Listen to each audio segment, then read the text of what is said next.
فرکانس شبکه بر ماهواره هاتبرد و بر ماهواره نایل سد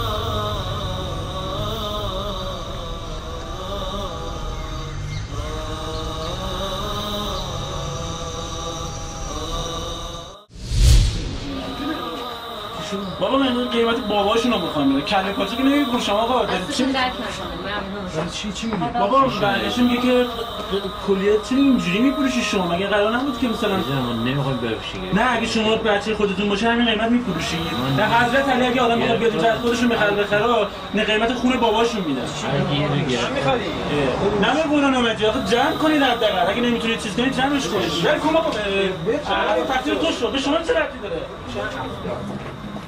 مشکل چیه آقای کلیت؟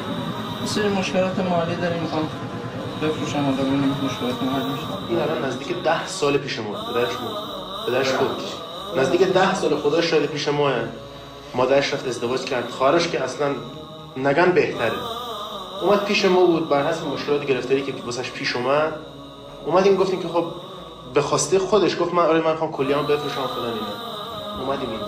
من دارم از 6 صبح کار میکنم تا 8 شب اما خب درآمد من جوابگوی هزینه ما نیست چون من علاوه بر خرج خودم 2 خواهر دیگه هم خرج اونها رو میدم. برای گرفتن کمکی ها وام جاهای مختلفی رفتم که همشون جوابشون منفی بود اما جاهایی هم که جواب مثبت میدادن خب قصد سوء استفاده کردن از من داشتن یعنی افکار زشتی داشتن. نمیخوام اسم بیارم اما تو جاهای دولتی کسایی بودن که میگفتن تو احتیاج به کمک نداری با این قیافت میتونی 1 ماه همه قرضات هم بدی. خب شما میفهمید که منظور من چیه دیگه. واقعا از نگاهشون حالم به هم میخوره. این بود که رفتم سراغ کسایی که پول نزول میدن و ازشون پول قرض گرفتم. الانم اگه تا 2 هفته دیگه پولشون رو پس ندم کارم به زندان میکشه. مثلا خواهرم کوچیکه مثلا میگفت آره بریم کلیه هامون رو بفروشیم و خیلی داشتن همینجوری شوخی میکردن و بریم بفروشیم مثلا منم این موضوع رو گرفتم گفتم مگه میشه همچین چیزی اصلا نشنیده بودم. باز گفتم شاید اینم یه راهیه واسه من دیگه باز شده دیگه جدی گرفتم چون دیگه راهی نداشتم باید این کار میکردم.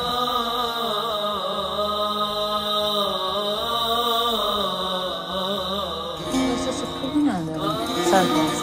شاید اگر روزی بود یکی از عزیزانم یا حتی خیلی شاید یه هموطن یه دوست تو شرایطی قرار میگرفت که همینطور میخواستم هدیه کنم اصلا مطمئنم خیلی خوشحال بودم. اصلا شاید این غمی که الان تو وجودمه اصلا غم که چه عرض کنم خیلی هم خوشحال بودم.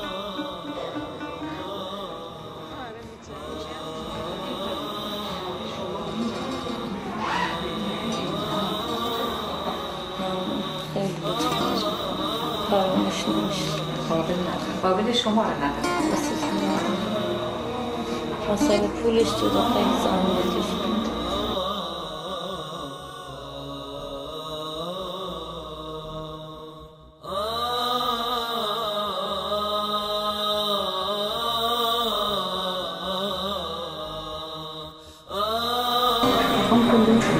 چند سالتون؟ ما 37 باید میخواید این کار انجام یکی مشکلتون یکی جرمه مشکلتون به این دماغتون کار بکنید اصلا قبلش قبل همسر دارید؟ ایشون چرا اقامت کرد؟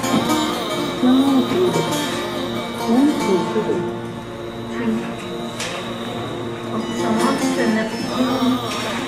مشترک کلی قانونی نیست. ما اینجا 23 سال تا 34 سال در کلی.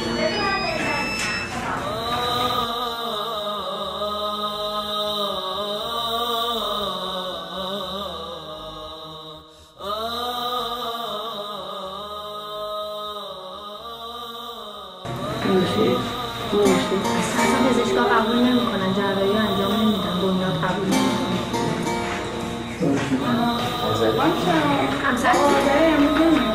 همسرتون اومدن؟ شما تشریف بیارید.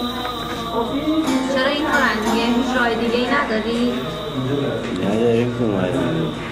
بشون هم که سنشون قانونی نیست برای این کار. یعنی از این حدش گذشته، تا 34 سال بیشتر نمیتونه. 34 سال بیشتر قبول نمیکنم. نه، پزشکا قبول نمیکنم. تو بدون که من متوجه شم، خب مریم رفته بود آزمایش داد برای اهدای کلیه، یعنی برای فروش. حالا به خاطر بچه داشتنمون مجبور شده بود که این کارو نکنه. چون اومد با من در جریان گذاشت، به فکر خودم رسید که این کارو بکنم.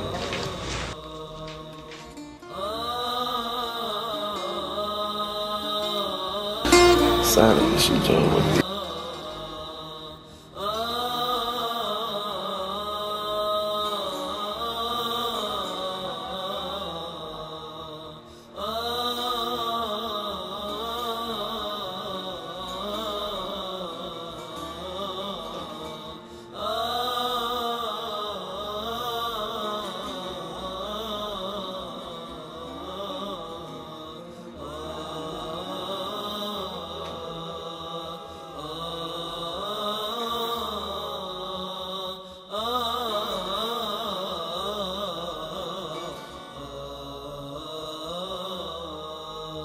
عزیز من روزی 100 نفر اینجا عروسی دارم. شما بگو قدش بلنده. من خاطرم نمیمونه که من با یه نفر سر کار که ندارم که. من در روز با 100 نفر در کار. اون فوکت برای احتوای کلیه؟ مشکلت چی بوده میخوای کلیت احتوا کنی؟ من تو مترو کار میکردم. مترو؟ بله. من داخل مترو کار میکردم، به طور قراردادی تو مترو بودم. بعد با همون تفاصیل رفتم ازدواج کردم که برجت پشتوانه کاری داشتم که کارمند هستم. بعد از 2 سال قراردادم تموم شد و بیکار شدم. در این که دنبال کار میگشتم مجبور شدم برجت خونه مستاجر بودم. خرج ازدواج اینا هم که تحول کرده بودم یه سری مشکلات برخورد. اصلا من باش کلیه شده که اینجا اصلا من اومده یا نیومده واسه ماشینم همون بوده. چند سالشه؟ 28. ببین شما ناراحت نباشه، شما گریه نکن، ناراحت هم نباش. آقا به 2 میلیون. آقا من شیرینم کلیه میگم 10 میلیون 20 میلیون که ما اومدیم پرونده تشکیل دادیم و شما با هم معرفی شد. اگر امکانش هست شما مشکلم بیشتر از این است، با این پول حل شدن نیست. اگه میشه 500 تومانی مش بیارد. درسته، خب شما مشکل دارید ولی ما مشکل داریم. ما هم این پول حل کنیم تیکت هم کردیم. امکانش نیست، یعنی من که فکر نمیم. بابای منم خب یه آدم بازنشسته با 120 تومن یه بیشتر از این نمیتونه. اگه خانم خورم نه ما الان خیلی از ایرانی ها چه حالا گیرنده چه دهندش بیشترش با این گروه خونی هست. یعنی گروه خونی آی مثبت ما اگر اینجا در روز 50 تا مراجعه کننده داشته باشیم 50 تا شاید بدون اقرار بگم 35 تاش آی مثبتن. من نمیخوام بگم آقا جسم دین ارزش ای گاش گروه خونی یه چیزی دیگه بود من میتونستم یه مشکل ولی میتونستم یکی دیگه رو بگم. حداقل بالاتر از این قیمتی که شما گذاشتن کلا عرفشه 1 میلیون یا 500 تومان 1 میلیون هم بالاتر بدن من حداقل زندگیمو مجدد دوباره شروع میکنم. خواستم بپرسم فکر میکنم اگه جای دیگه برم میتونم با مبلغ بیشتری بگیرم؟ بیشتری دستم نمیاد. ما 137 تا شعبه داریم. این 137 تا همه یه بخشنامه خاص. طبق همون اصول پیش میدن. شرط خاصم در نظر نمیگیرم بیشتر بدم به هر کسی. طبق همون شرایط همه با یه قیمت پذیرش میکنه. میگه 2 روز 3 روز یه هفته به پولم میرسم. اصلا چنین چیزی نیست. همه کم 2 ماه اونم تازه چی از شهرستان باید هی راه بیفته بیاد اینجا بره. همه اینا علافی داره. از این اتاق میگه برو اون اتاق، از این اتاق برو تقص علکی. من فکر می‌کردم همه این برنامه‌ها 2 ماهه انجام میشه، یعنی من تا آخر عید همه مشکلاتم حل میشه. الان 4 ماه من دارم نشستم به خاطر مشکلات. حالا ایشالله چرا آقای قبال؟ حالا ایشالله اون که مشکلات مملکت حل شه. من ناراحتی و اینا رو زیاد نشون نمیدم به بچه‌ها خواهرام. اصلا حتی قرضم هم نمیدونن اصلا. فقط اونا میدونن که من الان دنبال یه مبلغی هم یه وام واسه پول پیش که بتونم یه خونه‌ای بگیرم که مثلا بیاد پیش هم دوباره. یعنی شاید با این امیده که اونا الان یه جورایی دارن شب و روزشون میگذرونن، فقط به این امیده.